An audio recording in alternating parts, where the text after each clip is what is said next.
ইরানের পরমাণু চুক্তি নিয়ে নতুন দাবি সৌদি ও ইসরায়েলের। সৌদি সফরে নেতানিয়াহু যুবরাজের সঙ্গে বৈঠক। দিল্লির সরকার আলুর সরকার, এদের আরেকটিও ভোট নয় বলছেন মমতা। আফগানিস্তানে 14 বছরে হত্যা ও অঙ্গহানির শিকার 26,000 শিশু। প্রেসিডেন্ট হিসেবে দুর্বল হবেন বাইডেন, যুদ্ধ বাঁধাতে পারেন আশঙ্কা চীনের। এবার হুমকির মুখে জার্মান গণতন্ত্র। ইয়েমেনের শিশু হত্যা বন্ধ করতে হবে বলছে ইয়েমেনি পররাষ্ট্র মন্ত্রণালয়। এবং প্রেসিডেন্ট ট্রাম্পকে আইএসের ভিডিওতে হুমকি দিত যে আমেরিকান বালক, শুনুন তার কথা।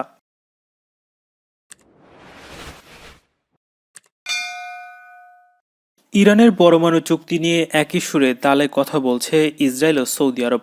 তেহরানের সঙ্গে আগের পরমাণু সমঝোতা বাদ দিয়ে নতুন করে চুক্তি স্বাক্ষরের দাবি জানিয়েছে দেশ দুটির কর্তৃপক্ষ। যুক্তরাষ্ট্রের নবনির্বাচিত প্রেসিডেন্ট জো বাইডেনের প্রতি আহ্বান জানিয়ে জাতিসংঘে নিযুক্ত সৌদির স্থায়ী প্রতিনিধি আবদুল্লাহ আল মুয়াল্লেমি বলেছেন, ইরান পরমাণু সমঝোতা মরে গেছে। তিনি আরো বলেন, বাইডেনকে ইরানের সঙ্গে নয়া চুক্তি সই করতে হবে। একই দাবি ইসরায়েলের প্রধানমন্ত্রী বেনিয়ামিন নেতানিয়াহুরও। তিনি বলেছেন, নতুন করে ইরান পরমাণু চুক্তিতে ফেরা ওয়াশিংটনের উচিত হবে না। রোববার এক বক্তব্যে সৌদি পররাষ্ট্রমন্ত্রী ফয়সাল বিন ফারহান আল সৌদ ইরানের বিরুদ্ধে ট্রাম্প প্রশাসনের সর্বোচ্চ চাপ প্রয়োগের নীতি সমর্থন করেছেন। তিনি তেহরানের সঙ্গে ওয়াশিংটনের সম্ভাব্য যে কোনো চুক্তিতে রিয়াদকে অন্তর্ভুক্ত করার আহ্বান জানান। একই দিনে নেতানিয়াহু বলেন, 2 বছর আগে প্রত্যাহার করা চুক্তিটিতে ওয়াশিংটনের আরও ফেরা উচিত হবে না। ইরান যেন পরমাণু অস্ত্র বানাতে না পারে তা নিশ্চিতে আমাদের অবশ্যই আপসহীন নীতিতে অটল থাকতে হবে। 2015 সালে স্বাক্ষরিত ওই চুক্তিতে ইরানকে পারমাণবিক কর্মসূচিতে লাগাম টানার শর্তে তাদের ওপর অর্থনৈতিক নিষেধাজ্ঞা শিথিল করার প্রতিশ্রুতি দিয়েছিল জাতিসংঘ নিরাপত্তা পরিষদের 5 স্থায়ী সদস্য দেশ ও জার্মানি। 3 বছর পর 2018 সালে ট্রাম্প ওই চুক্তি থেকে যুক্তরাষ্ট্রকে প্রত্যাহার করেন। এরপর তেহরানের উপর কঠোর নিষেধাজ্ঞা আরোপ করতে শুরু করে, যা এখনও চলছে। ওয়াশিংটন দাবি করছে, তারা ইরানের সঙ্গে এমন একটি চুক্তি সই করতে চায় যাতে আমেরিকার কাঙ্ক্ষিত সবগুলো বিষয়কে অন্তর্ভুক্ত করা যায়। সৌদি আরব সফর করেছেন ইসরায়েলের প্রধানমন্ত্রী বেনিয়ামিন নেতানিয়াহু। গোপনে সফরে রোববার এমবিএস নামে পরিচিত সৌদি যুবরাজ মোহাম্মদ বিন সালমানের সঙ্গে বৈঠকে মিলিত হন তিনি। এছাড়া সৌদি সফররত যুক্তরাষ্ট্রের পররাষ্ট্রমন্ত্রী মাইক পম্পেওর সঙ্গে সাক্ষাৎ করেন তিনি। ইসরায়েলি গোয়েন্দা সংস্থা মোসাদের প্রধান ইওসি কোহেন এসব বৈঠকে উপস্থিত ছিলেন। সোমবার ইসরায়েলের একাধিক সংবাদ মাধ্যমে সফরের খবর প্রকাশিত হয়েছে। ইসরায়েলের খান পাবলিক রেডিও এবং আর্মি রেডিও জানিয়েছে, সৌদি আরবের লোহিত সাগর উপকূলের বহুল আলোচিত নিয়ম সিটিতে সব বৈঠক অনুষ্ঠিত হয়েছে। মার্কিন প্রেসিডেন্ট ডোনাল্ড ট্রাম্প আগেই জানিয়েছেন, সৌদি আরব সহ আরও বেশ কয়েকটি আরব দেশ ইসরায়েলকে স্বীকৃতি দেবে। তবে ট্রাম্প দ্বিতীয় দফায় যুক্তরাষ্ট্রের প্রেসিডেন্ট নির্বাচিত হতে না পারায় এ নিয়ে অনিশ্চয়তা তৈরি হয়েছিল। এর মধ্যেই সৌদি সফরে গিয়ে যুবরাজের সঙ্গে বৈঠকে মিলিত হন নেতানিয়াহু। ইসরায়েলি প্রধানমন্ত্রীর দফতর ও ইসরায়েলে নিযুক্ত মার্কিন দূতাবাসের পক্ষ থেকে সফরের ব্যাপারে তাৎক্ষণিকভাবে কোনো বক্তব্য পাওয়া যায়নি। সৌদি সরকারের তরফ থেকেও কোনো মন্তব্য পাওয়া যায়নি।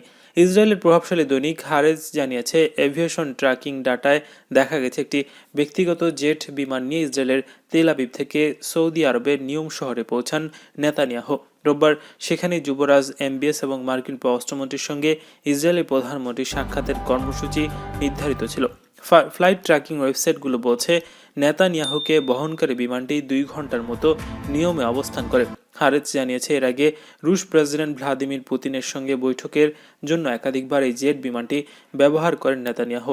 যে নিয়ম সিটিতে এক বৈঠক অনুষ্ঠিত হয় সেটিকে বলা হয় সৌদি যুবরাজের এক স্বপ্নের শহর।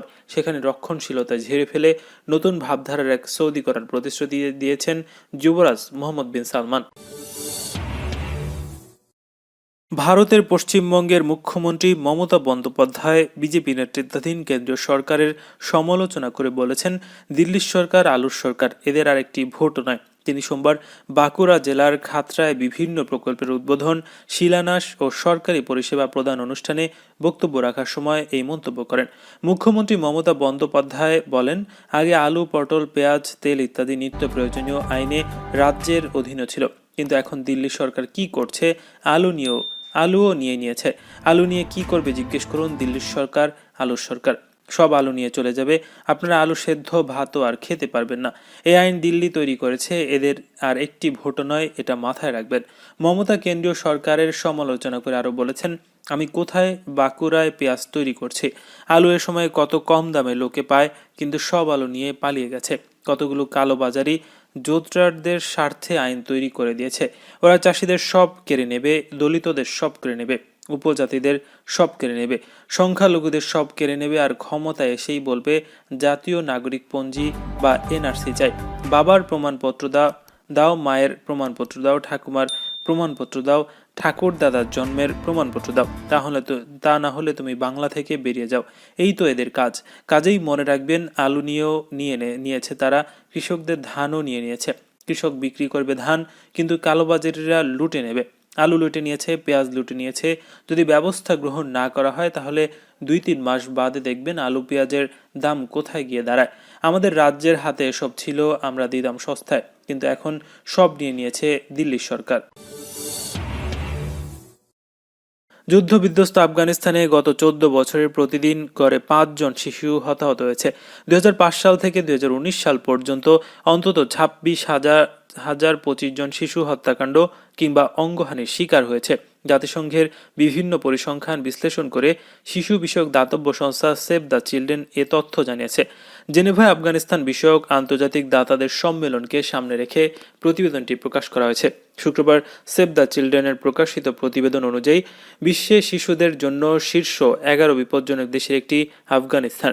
2019 সালের বিশ্বে বিভিন্ন সংঘাতে যত হত্যাকাণ্ড ও অঙ্গহানি হয়েছে, তার একটা বড় অংশ ঘটেছে আফগানিস্তানে। দেশটিতে 874 জন আফগান শিশু হত্যার শিকার হয়েছে। অঙ্গহানি করা হয়েছে 2275 জনের। গত বছর হতাহতের 2/3 বেশি ছিল শিশু। আফগানিস্তানের স্কুলগুলিতে নিয়মিত হামলা শিকার হচ্ছে শিশুরা। সেভ দ্য চিলড্রেনের প্রতিবেদনে বলা হয়েছে, 2017 সাল থেকে 19 সাল পর্যন্ত আফগানিস্তানের স্কুলগুলোতে 3 শতাধিক হামলা হয়েছে। সোমবার জেনেভায় 2020 আফগানিস্তান কনফারেন্স অনুষ্ঠিত হতে যাচ্ছে। শিশুদের ভবিষ্যৎ সুরক্ষিত করতে ব্যবস্থা নেওয়ার জন্য দাতা দেশগুলোর প্রতি আহ্বান জানিয়েছে সংস্থাটি। পরাজয় স্বীকার করতে না চাইলেও হোয়াইট হাউস থেকে ট্রাম্পের বিদায় একরকম পাকা, কিন্তু জো বাইডেন এলেই যে চীন এবং যুক্তরাষ্ট্রের সম্পর্ক মূল স্রোতে ফিরবে, এই চিন্তাভাবনা কাটিয়ে ওঠা উচিত। আমেরিকার ক্ষমতা বদল নিয়ে যখন গোটা বিশ্ব উৎসুক, সেই সময় শি জিনপিং এর সরকার কেমনই পরামর্শ দিলেন সে দেশের কূটনীতিবিদ তথা সরকারি উপদেষ্টা ঝেং ইয়ং-নিয়ান। তার মধ্যে প্রেসিডেন্ট হিসেবে জো বাইডেন দায়িত্ব নেওয়ার পর আমেরিকা ও চীনের দ্বিপাক্ষিক সম্পর্কের অবনতি হওয়ার সম্ভাবনাই বেশি। শেনঝেন প্রদেশের advance institute of global comparative China স্টাডিজের ডিন ঝেং দীর্ঘমেয়াদী কূটনৈতিক কৌশলের রূপরেখা তৈরি করতে গত আগস্ট মাসে তাকে উপদেষ্টা নিয়োগ করেন চীনা প্রেসিডেন্ট শি জিনপিং। আমেরিকার রাজনৈতিক রদবদল দুই দেশের সম্পর্কে তার কি প্রভাব পড়তে পারে তা নিয়ে গুয়াংঝোতে সম্প্রতি একটি আলোচনা সভায় যোগ দেন তিনি। সেখানে বাইডেন সম্পর্কে জিনপিং সরকারকে সতর্ক করে দেন ঝ্যাং বলেন, পরিস্থিতি আর আগের মতো নেই, ঠান্ডা যুদ্ধের ঘোর এখনো কাটেনি ওদের, রাতারাতি তা কাটবে না। আমেরিকার সমাজ দ্বিধা বিভক্ত, বাইডেন কিছু করতে পারবেন বলে মনে হয় না আমার। প্রেসিডেন্ট হিসেবে দুর্বল উনি, তাই অভ্যন্তরীণ সমস্যা মেটাতে না পারলে কূটনৈতিক ক্ষেত্রে নজর পড়বে বাইডেনের। সেক্ষেত্রে চীনের বিরুদ্ধে পদক্ষেপ নিতে পারেন তিনি। অনেকে হয়তো বলবেন, ট্রাম্প গণতন্ত্র বাক স্বাধীনতা বিরোধী, বাইডেন নন। কিন্তু আমার মতে ট্রাম্প যুদ্ধে আগ্রহী নন, কিন্তু ডেমোক্র্যাট প্রেসিডেন্ট যে কোনো মুহূর্তে যুদ্ধ বাঁধিয়ে ফেলতে পারেন। উইঘুর মুসলিমদের মানবাধিকার লঙ্ঘন হোক বা বাণিজ্য শুল্ক অথবা করোনা ভাইরাসের প্রকোপ সামাল দেয়া, গত কয়েক বছর একাধিক বিষয় আমেরিকা ও চীনের দ্বিপাক্ষিক সম্পর্কের পথে অন্তরায় হয়ে দাঁড়িয়েছে। হংকংয়ে চীনের আধিপত্য বিস্তার ও লাদাখ সীমান্তে চীনা সেনার আগ্রাসন নিয়ে সম্প্রতি তাদের বিরুদ্ধে কড়া অবস্থান নিতে গেছে আমেরিকা। সাম্প্রতিককালে মার্কিন কংগ্রেসে চীনের বিরুদ্ধে রিপাবলিকান ও ডেমোক্র্যাট শিবির থেকে 300-এর বেশি বিল জমা পড়েছে। নির্বাচনী প্রচার চলাকালীন চীনের বিরুদ্ধে কড়া অবস্থান নিতে দেখা যায় বাইডেনকেও। জার্মানি গণতন্ত্র বিকাশের জন্য আবার একটি নতুন আইন প্রণয়নের আহ্বান জানিয়েছে মার্কেল সরকারের অংশীদার সোশ্যাল ডেমোক্র্যাট দল। যুবভিত্তিক কাজকর্মে উদার, উন্মুক্ত, গণতান্ত্রিক সংস্কৃতির চর্চা আক্রমণের মুখে পড়ছে জানিয়েছে জার্মানির নাগরিক গোষ্ঠীগুলো। চরম দক্ষিণপন্থীদের বিরুদ্ধে প্রকল্পগুলোর জন্য স্থিতিশীল তহবিলের দাবি 60টি নাগরিক গোষ্ঠীর।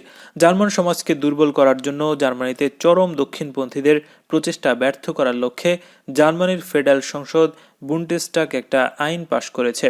আইনটি যথেষ্ট নয় বলে মনে করেন এসপিডি দলের প্রধান জাস্কিয়া এসকেন।